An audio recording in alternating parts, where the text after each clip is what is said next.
হরে কৃষ্ণ। জগৎগুরু শিল প্রভুপাদ কি জয়, শ্রী গুরু গৌরাঙ্গের জয় হোক। হরিনাম সংকীর্তন ইউটিউব চ্যানেলের পক্ষ থেকে আপনাদের সকলকে আবারও সুস্বাগতম। আজকে আবার একটি সুন্দর ভিডিও নিয়ে আপনাদের সামনে উপস্থাপনা এসেছি। আজকের ভিডিওর আলোচ্য বিষয় হচ্ছে ভগবানের প্রিয় ভক্ত কারা।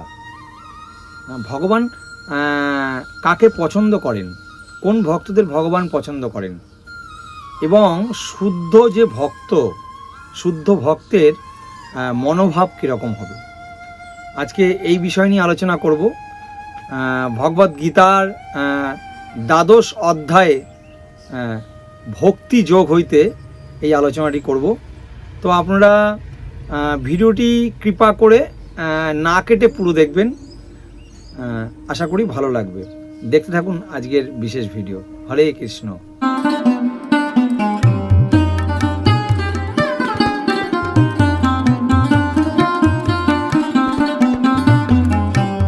হরে কৃষ্ণ। তো আজকে ভগবদ গীতার ভক্তি যোগ থেকে আমরা আলোচনা করব দ্বাদশ অধ্যায়। দেখা যাক ভগবান কি বলেছেন, যে কারা ভগবানের অত্যন্ত প্রিয় ভক্ত। ভগবদ গীতার দ্বাদশ অধ্যায় ভক্তি যোগের 13 নম্বর শ্লোক থেকে আপ টু 20 নম্বর শ্লোক পর্যন্ত, অর্থাৎ 8টি শ্লোক। 8টি শ্লোকের মাধ্যমে পরমেশ্বর ভগবান বুঝিয়ে দিলেন যে ভগবানের অত্যন্ত প্রিয় ভক্ত কারা। তো আসুন আমরা ভগবদ গীতা থেকেই আলোচনা করব আজকের বিষয়। তো আপনারা জানতে পারবেন আজকে ভগবানের প্রিয় ভক্ত কারা। ভগবান 13 এবং 14 নম্বর শ্লোকে বলছেন,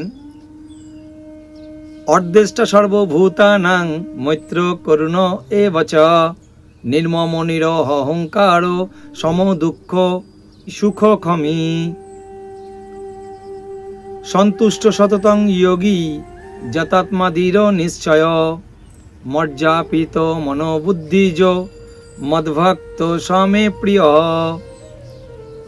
অর্থাৎ ভগবান বললেন, যিনি সমস্ত জীবের প্রতি দেশ শূন্য, মানে জীবের প্রতি হিংসা পরায়ণ নয়, দয়ালু, দেশ শূন্য, কোনো রকম হিংসা করেন না, বন্ধু ভাবাপন্ন, সবাইকে বন্ধু ভাবাপন্ন, অত্যন্ত কৃপালু এবং মমত্ব বুদ্ধি শূন্য। মমত্ব বুদ্ধি শূন্য মানে মায়াবিহীন, মমত্ব বুদ্ধি শূন্য, নিরহংকার, কোনো অহংকার থাকবে না, এবং সুখে এবং দুঃখে সমভাবাপন্ন, সর্বদা ক্ষমাশীল, সর্বদা সন্তুষ্ট, সব সময় ভক্তি যোগে যুক্ত, সংযত স্বভাব, দৃঢ় সংকল্পযুক্ত, এবং যার মন এবং বুদ্ধি সর্বদা ভগবানের প্রতি অর্পিত। ভগবান বললেন, তিনি আমার অত্যন্ত প্রিয় ভক্ত। ভগবান আরও বললেন যে যার থেকে কেউ উদ্বেগ প্রাপ্ত হন না, জন্মানো দ্বিজয়তে লোকা লোকান্নে দ্বিজয়তে চ যস্যামর্ষ ভয় দিগ উদ্বিগ্ন মুক্ত য সচ মে প্রিয়। অর্থাৎ যার থেকে কেউ কখনো উদ্বেগ প্রাপ্ত হন না, এবং যিনি কারুর দ্বারা উদ্বেগ প্রাপ্তও হন না, এবং যিনি হর্ষ, ক্রোধ, ভয়, উদ্বেগ থেকে সম্পূর্ণরূপে মুক্ত, তিনি আমার অত্যন্ত প্রিয় ভক্ত। দেখুন ভগবান পরিষ্কার বলে দিলেন, তিনি আমার অত্যন্ত প্রিয় ভক্ত। ভগবান আরও বললেন যে যিনি নিরপেক্ষ, সূচি, দক্ষ, উদাসীন, উদ্বেগ শূন্য, সমস্ত কর্মের ফলত্যাগী। অর্থাৎ কর্ম আমরা করব কিন্তু ফল আমরা আশা করব না। অর্থাৎ ভগবান বলেন সমস্ত কর্মের ফল ত্যাগী, তিনি আমার অত্যন্ত প্রিয় ভক্ত। ভগবান আরও বললেন, যিনি প্রিয় বস্তুর প্রাপ্তিতে হষ্ট হন না এবং অপ্রিয় বস্তুর প্রাপ্তিতেও দেশ করেন না, যিনি প্রিয় বস্তুর বিয়োগেও কোনো রকম শোক করেন না এবং অপ্রাপ্ত ইষ্টবস্তুরও আকাঙ্ক্ষা করেন না, এবং শুভ অশুভ সমস্ত কর্ম পরিত্যাগ করেছেন এবং যিনি ভক্তিযুক্ত, তিনি আমার প্রিয় ভক্ত। ভগবান বলে দিলেন। ভগবান আরও বলছেন, ভগবান বলছেন, যিনি শত্রু মিত্রের প্রতি সমবুদ্ধি সম্পন্ন, যিনি সম্মানে অপমানে, শীতে গরমে, সুখে দুঃখে, নিন্দায় স্তুতিতে সমভাবাপন্ন, যিনি কুসঙ্গ বর্জিত, সংযত বাক্য, যৎ কিঞ্চিত লাভে সন্তুষ্ট, অর্থাৎ অল্পতেই সন্তুষ্ট,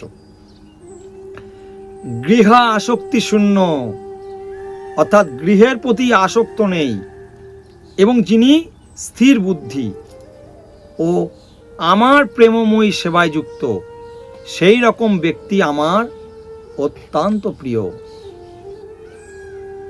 এবং ভগবান সর্বশেষে বললেন, এই দ্বাদশ অধ্যায়ের শেষ শ্লোকে বললেন ভগবান, যেতু ধর্মামৃতমিদং যথোক্তং পূর্যপাশ্যতে শ্রদ্ধাধানা মত পরমা ভক্তা তে হতি মে প্রিয়াহা। অর্থাৎ যারা আমার দ্বারা কর্তৃত এই ধর্মামৃতের উপাসনা করেন, সেই সকল শ্রদ্ধাবান মতপরায়ণ ভক্তগণ আমার অত্যন্ত প্রিয়। দেখুন ভগবান কত সুন্দরভাবে তিনি পরিষ্কার বলে দিলেন যে আমার কারা অত্যন্ত প্রিয়। মমত্ব বুদ্ধি শূন্য, অর্থাৎ এই যে আমাদের মায়ার দ্বারা আমার আমার আমার আমার বাড়ি, আমার গাড়ি, আমার স্ত্রী, আমার পুত্র, এই যে মমত্ব অহম, এই জিনিসটাকে পরিত্যাগ করতে হবে ধীরে ধীরে আমাদের। তবেই আমরা ভগবানের অত্যন্ত প্রিয় হতে পারবো এবং ধীরে ধীরে আমরা মোক্ষ লাভের দিকে অগ্রসর হতে পারবো। অর্থাৎ মানে চিরতরে মুক্তি। কিভাবে মুক্তি? আমরা এই অনিত্য জগৎ ছেড়ে আমাদের নিত্য আলয় ভগবানের ধাম, ভগবত ধামে আমরা গমন করতে পারব। শুদ্ধ ভক্ত যে মনোভাব, শুদ্ধ ভক্তের কোনো অবস্থাতেই তিনি বিচলিত হন না। শুদ্ধ ভক্ত কোনো অবস্থাতেই বিচলিত হন না। তিনি কারোর প্রতি ঈর্ষাপরায়ণ হন না, এমনকি তিনি শত্রুর প্রতিও শত্রুবৎ আচরণ করেন না। ভগবানের যারা প্রিয় ভক্ত, তিনি মনে করেন, যারা শুদ্ধ ভক্ত, শুদ্ধ বৈষ্ণব, তিনি মনে করেন যে আমার পূর্বকৃত কোনো পাপ ও কর্মের দোষে এই লোকটি আমার শত্রুবৎ আচরণ করছে। বুঝতে পারলেন? তাই কোনো রকম প্রতিবাদ না করে সে নীরবে কষ্ট সহ্য করেন। শ্রীমদ্ ভাগবতমের 10ম স্কন্ধের 14 নম্বর অধ্যায়ের 8 নম্বর শ্লোকে বলা হয়েছে, তক্তনুকম্পাং সুখমিক্ষমানো ভুজ্জানো এবাত্মকৃতং বিপাকম। অর্থাৎ ভক্ত যখনই কোনো দুঃখ ভোগ করেন, তখন ভক্ত তিনি নিজে থেকেই ভেবে নেন যে এটি আমার প্রতি ভগবানের অহেতুক কৃপা। ভক্ত যখন দুঃখ কষ্ট পান, তখন তিনি নিজেই মনে করে নেন এটি ভগবানের আমার অহেতুক কৃপা করেছেন আমার প্রতি। তিনি মনে করেন আমার পূর্বকৃত অপকর্মের ফলস্বরূপ আমার দুঃখের বোঝা আরও বেশি হওয়া উচিত ছিল। কিন্তু পরমেশ্বর ভগবান অত্যন্ত কৃপা বর্ষণ করে আমার প্রতি সেই দুঃখের ভার অত্যন্ত লাঘব হয়ে গেছে। পরম পুরুষোত্তম ভগবানের কৃপায় আমি কেবল অল্প একটু কষ্ট দুঃখ পাচ্ছি। তাই নানান দুঃখ কষ্ট সত্ত্বেও তিনি সর্বদাই শান্ত থাকেন, নীরব থাকেন, সহনশীল থাকেন। ভগবত ভক্ত সকলের প্রতি করুণা প্রদর্শন করেন, এমনকি তার শত্রুর প্রতিও। নির্মম বলতে যে বোঝানো হচ্ছে যে ভক্ত দেহ সম্পর্কিত কোনো দুঃখ যন্ত্রণাকে তত গুরুত্ব দেন না, দেহগত ব্যাপারে। কারণ তিনি ভালোভাবে জানেন যে জড়দেহটি তিনি নন, তিনি তার জড়দেহটিকে তার স্বরূপ বলে তিনি কখনোই মনে করেন না। তাই তিনি সর্বত্রভাবে অহংকার মুক্ত এবং দুঃখ এবং সুখ উভয় অবস্থাতেই সমভাবাপন্ন। তিনি সহিষ্ণু এবং পরমেশ্বর ভগবানের কৃপায় তিনি যা পান তিনি তাই নিয়েই সন্তুষ্ট থাকেন। অত্যাধিক কষ্ট স্বীকার করে কোনো কিছু পাওয়ার জন্য তিনি অধিক প্রয়াস করেন না। তাই তিনি সর্বদাই উৎফুল্ল।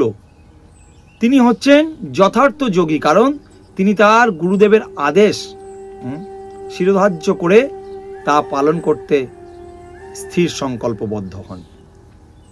এবং যেহেতু তার ইন্দ্রিয়গুলি সংযত, শুদ্ধ ভক্তির ইন্দ্রিয়গুলো অনেকটা ওই কুর্মের মতন। কুর্ম কচ্ছপ যেরকম তার প্রয়োজনে তার অঙ্গ প্রত্যঙ্গ ইন্দ্রিয়গুলোকে ঢেকে রাখে, প্রয়োজনে তিনি বের করেন, তেমনি শুদ্ধ ভক্ত সমস্ত ইন্দ্রিয়গুলি তিনি সংযত, তাই তিনি দৃঢ় সংকল্প। তিনি কখনোই কুতর্কের দ্বারা প্রভাবিত হন না, যার কারণ ভগবত ভক্তির প্রতি তার দৃঢ় নিষ্ঠা থেকেই কেউই তাকে বিচলিত করতে পারে না। তিনি সর্বত্রভাবে সচেতন থাকেন, ভগবত ভক্ত সর্বত্রভাবে সচেতন থাকেন যে শ্রীকৃষ্ণই হচ্ছেন শাশ্বত চিরন্তর ভগবান, তাই কেউ তাকে বিচলিত করতে পারে না।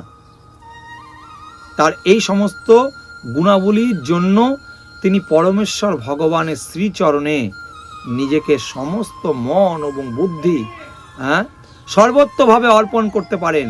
এই প্রকার উন্নত মানের ভগবত ভক্তি নিঃসন্দেহে অত্যন্ত দুর্লভ। কিন্তু ভগবত ভক্ত ভক্তিযোগের বিধিনিষেধ পালন করে সেই স্তরে অধিষ্ঠিত হন। ভগবান বলেছেন যে এই ধরনের ভক্ত আমার অত্যন্ত প্রিয়, কারণ পূর্ণ কৃষ্ণ ভাবনাময় তার সমস্ত কার্যকলাপের প্রতি ভগবান সর্বদাই সন্তুষ্ট থাকেন। তাই আসুন আমরা সকলে চেষ্টা করি সর্বক্ষণ কৃষ্ণ ভাবনাময় থাকার, কারণ আমরা এই জগতে আর কতদিন বাঁচব? ধীরে ধীরে আমরা মৃত্যুর মুখে ধাবিত হচ্ছি, এ বিষয়ে কোনো সন্দেহ নেই। শাস্ত্রে বলছে জন্ম মৃত্যু জরা ব্যাধি, এই চারটে একটি জীবনকালের স্তর। তো জন্ম যখন হয়েছে মৃত্যু অবসম্ভাবী, তো সেই জন্যই আমাদের পরম পিতা ভগবান শ্রীকৃষ্ণের কাছে আত্মসমর্পণ করা উচিত। তার ফলে ভগবান সমস্ত রকমের দুঃখ কষ্ট পাপ থেকে উদ্ধার করে আমাদের নিত্য আলায় ভগবত ধামে ভগবান পৌঁছে দেবেন, এ বিষয়ে কোনো সন্দেহ নেই। ভগবান বলেছেন অষ্টাদশ অধ্যায়ের মোক্ষ যোগে যে সর্বধর্মান পরিত্যাজ্য মাম একাং শরণং ব্রজ অহং তাং সর্ব পাপেভ্য মোক্ষামি মা শুচ। ভগবান অর্জুনকে বলে জগৎবাসীকে শিক্ষা দিলেন যে তুমি সর্বপ্রকার ধর্ম পরিত্যাগ করে, সর্বপ্রকার ধর্ম বলতে হিন্দু, মুসলমান, খ্রিস্টান, জৈন, এই ধরনের ধর্মের কথা বলা হচ্ছে না।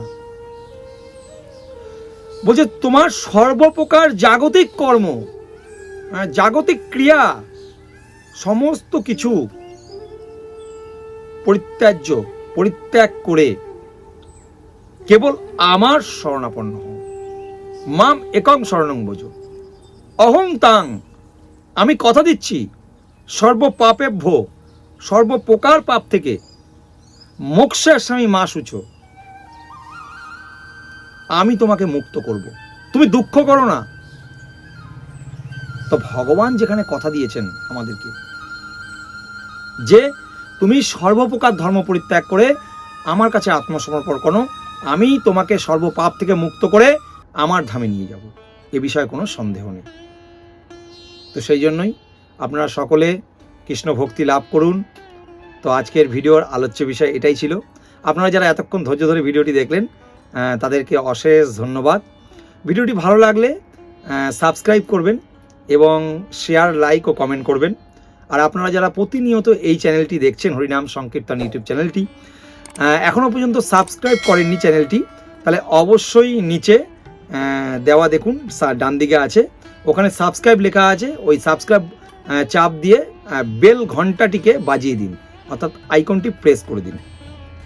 তাহলে যখনই আমাদের চ্যানেলে এই স্পিরিচুয়াল আধ্যাত্মিক ভিডিও আপলোড করা হবে তখনই সর্বপ্রথমে আপনার কাছে নোটিফিকেশনটি যাবে। ঠিক আছে? জগৎগুরু শিল বহুপাদ কি জয়। নিতাই গৌর সীতানাথ প্রেমানন্দের হরি হরি।